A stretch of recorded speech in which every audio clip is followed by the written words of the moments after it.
This is my 2022 Hyundai Kona N, and this is going to be the first car review that I do on this channel. I hope you guys enjoy it.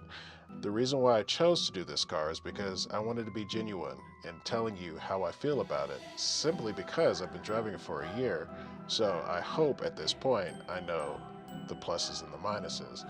Luckily for this car, there have been more pluses than minuses, and we'll get into that later in the video. But what I truly enjoy is that this car every day brings a smile to my face, and it has a lot of personality, and it's surprising to me at a $35,000 price point that this car can be this much fun. So I hope you enjoy this review. Thank you for watching my channel. So let's sit back, buckle up, and check it out.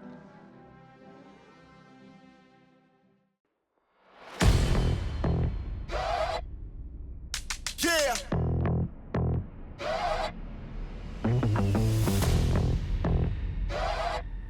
Tell him this Yeah, my time it is now. Nobody stops me taking the crown. I did a lot, they changing the style to do what I did. They making me proud. I'm young and I'm free. I go to love to achieve. They wanna stop and leave. This is my 2022 Hyundai Kona N. The funny thing about this car is I got it because I wanted something fun, especially for my photography business, and to drive around, do shoots in, have enough space in the back to put all my equipment, because I have a lot of equipment. But I had never heard of this car. My best friend messaged me and he was like, hey, I'm thinking about getting a Elantra N. And I was like, what's an Elantra N? And he goes, it's a Hyundai. And he sent me a video. And I didn't watch it for a couple days because I was like, what's he smoking? But I sat there and finally watched it and heard the farts and the burbles, all the technology that they put in at a $35,000, $36,000 price range, and how much fun people were having in them. And I was like, okay. So I did even further research, and I found out that Albert Bierman, who was one of the chief engineers at BMW's M division, had moved to Hyundai and had created the N division, their racing division. And that fascinated me. So I did a little bit more research and found out that he basically was called by Hyundai and was on a Friday and was like, whatever. But then thought about it and realized that at BMW, a couple of his projects, especially the dual clutch transmission, which will come in later, was not being, they weren't going to continue doing it. And then he also felt like when he met with the chairman of Hyundai, he got a lot of respect. And, you know, that's what we all want. We want respect. And deservingly so with all the technology and the things that he'd been doing with the M program. So I moved to Hyundai, and they started the N racing. And we got the Veloster in, we got the Elantra in, we got the Kona in. And the funny story about the Kona in is it was a drawing. The idea from it came from a drawing that someone had sent in saying, hey, you got the Veloster in, why don't you do a Kona in? And he hung it up on his wall, and the rest is history. Back to the dual clutch.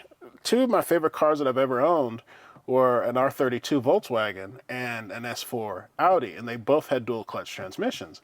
And it's just a dream to drive them because they're so responsive.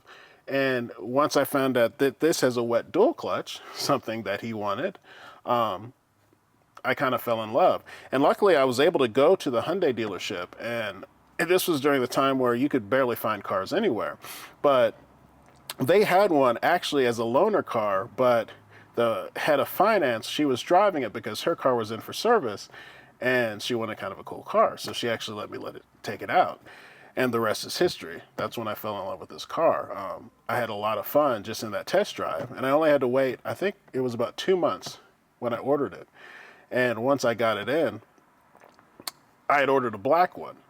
But I had been on Instagram, and there's a guy named Hyundai Kona N, shout out to him. He has this beautiful red one.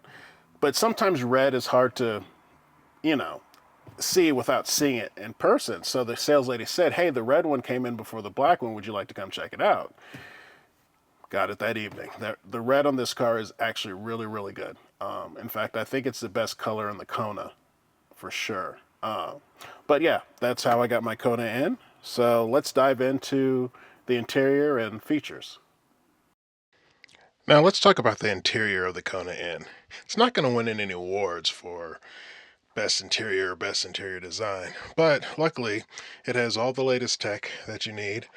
The seats are very comfortable, has a great infotainment system. The maps are really good and they're updated regularly. And it's a quick system, so it works well, it's fast. You have Apple and Android audio, which is helpful, and you also have a charging pad. So, again, it's a comfortable interior, but mainly they put the money into the engine, transmission, and the way the car drives, and that's okay with me. So let's talk a little bit about the infotainment system. So it's actually really good. You've got your radio station here, your temperature here. It'll show the maps where you actually are over on the right side, time and date. The map functions in this car are actually really good, very specific. We'll show you traffic, tollways. We'll even show you if you have stores and everything by them, and they actually update them quite often. So some of the best maps that I've seen in a car. You've got your radio here with your regular terrestrial radio, and you can also have Sirius XM. You've got your media here. You can have Android Auto or Apple CarPlay, which is pretty cool setup. Everything in the menus works pretty well. Actually, let's go back here and I'll show you. It's very fast. But my favorite part of the system is when you can go into the N mode. The N mode's great because you can actually change all these, showing throttle, oil temp, engine, any way you want them. You can move them around. The also cool thing is if you do some circuit racing, there's a list of tracks where you can race, and you can start it yourself or it'll automatically start itself using GPS. So it's pretty cool that you've got all these tracks in here, and it's actually got it by country too, which is pretty neat. Name or country, so you can do it that way. But my favorite part of this car is how customizable it is. For $35,000, you're able to change how the engine responds, the steering responds, suspension, transmission, the electronic limited slip differential in the front, the ELSD. You can turn off traction control or have it on, as much safety as you want in 3 levels, and you also have 3 levels of exhaust. You can also see how many G's you're doing, which is cool. You can do this live and it'll also record it, so you know how you're hitting those corners. You've got your launch control here, and you can also, there are also more things in here, so you can change the RPMs for your launch control. You've got a shift light that you can customize. You've got the N power shift, which enhances acceleration performance and direct drive feeling by optimizing shift response. You've got your N-Track Sense Shift, which automatically activates the appropriate shift program when dynamic driving is sensed. You can turn your automatic creep off, and I think that's it on that one. But I just think it's so amazing how much you can customize this car.